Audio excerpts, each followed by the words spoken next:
Hi and welcome to Life as Dr. Rute. My name is Rute and I'm a medical doctor. In this episode, I'm going to share with you some of the things that you can do at home if you're having problems with sleep. Now, there are many reasons why people may be having problems with sleep. Some people have reported that they're having problems falling asleep, or they're having problems staying asleep, so they're waking up intermittently, or they found that they're waking up really early, so not having had enough sleep through the night. Now, sleep is really important. It's important for our mental health and our physical health. And sometimes we just don't realize how important it is until we're having problems with sleep. And then we notice that it's affecting our mood, it can be affecting our concentration, it can be affecting just our productivity. It's just making life really difficult. Then you get into a cycle where you're now stressed because you're not having sleep. And stress is one of the things that can affect our sleep. First point that I'm going to address is what can you do during the day that can help with your sleep. One of the things that you can do during the day is exercise. Exercise has been shown to improve both the quality and the duration of your sleep. The other thing that you can do is avoid taking naps. Now, this can be really hard, especially when you're having problems with sleep and then, during the day you're not as productive, so you want to take a quick nap just to help you get along. The problem with taking naps is that it can disturb the cycle of your sleep, the rhythm of your sleep. So you take a nap and then you find that it takes you longer to fall asleep. You change the time of your sleep and then you just go into an endless cycle. So wherever possible, try and avoid taking naps. The other thing that you can do during the day is only using the bedroom or the particular place where you sleep for sleep only.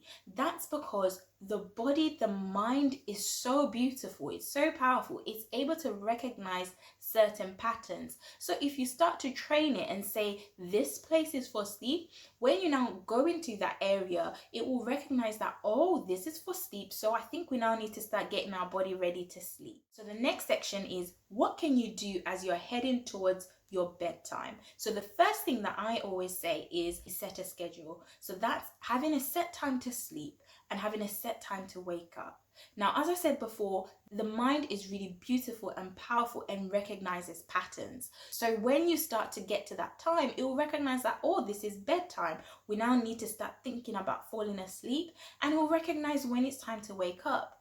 You may have noticed that there are times where you want to have a lie in, but your body's like, no, we're waking up at 6 a.m. because we've been waking up at 6 a.m. the whole time during the week.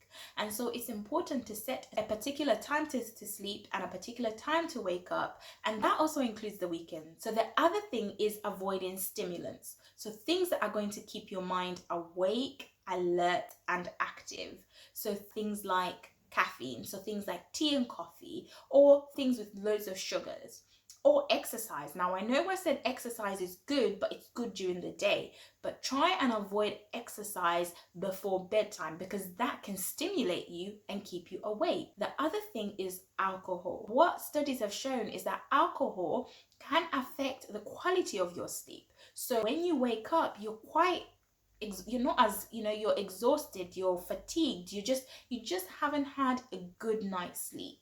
So avoiding alcohol is one of the things that you can do to help. Or drinking fluids just before bed, because that can keep you awake at night because you keep needing to go to the toilet. The other thing is technology, things like your phones, TV, video games. So it's important to reduce the amount of screen time. Now, the reason behind this is these can produce a certain light that will reduce the natural hormone your body produces that's supposed to help you with sleep. And that hormone is called melatonin. So if it reduces that melatonin, then you're going to have problems with your sleep.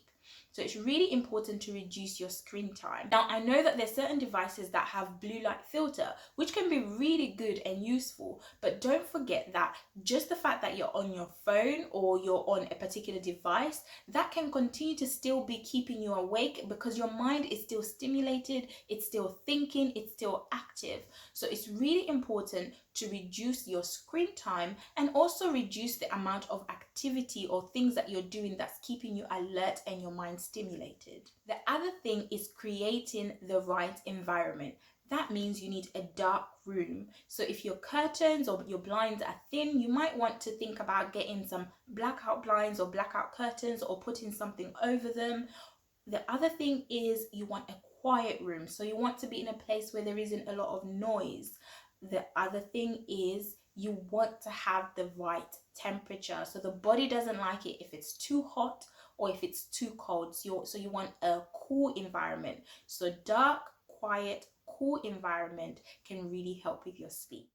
If you're struggling to fall asleep, don't force it.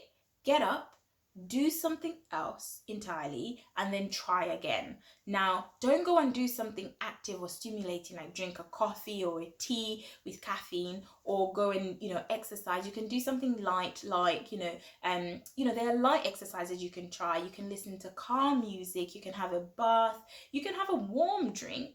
But again, don't drink too much, because then that may mean that you have to wake up in the middle of the night to go to the toilet, which can affect the quality of your sleep as well. So it's really important, if you're struggling to fall asleep, just get up, do something else, and then try again. If you've tried things at home to help with your sleep and you're still having problems and it's affecting your productivity, it's affecting your quality of life, then it is important to book an appointment with your healthcare provider so that they can explore what could be causing you to have these sleep problems. And as I've said, there are many reasons why people have problems with sleep. If you like this video, please like, comment, and feel free to share. I'll also leave some resources in the description that you can use. And if you haven't subscribed, please don't forget to subscribe.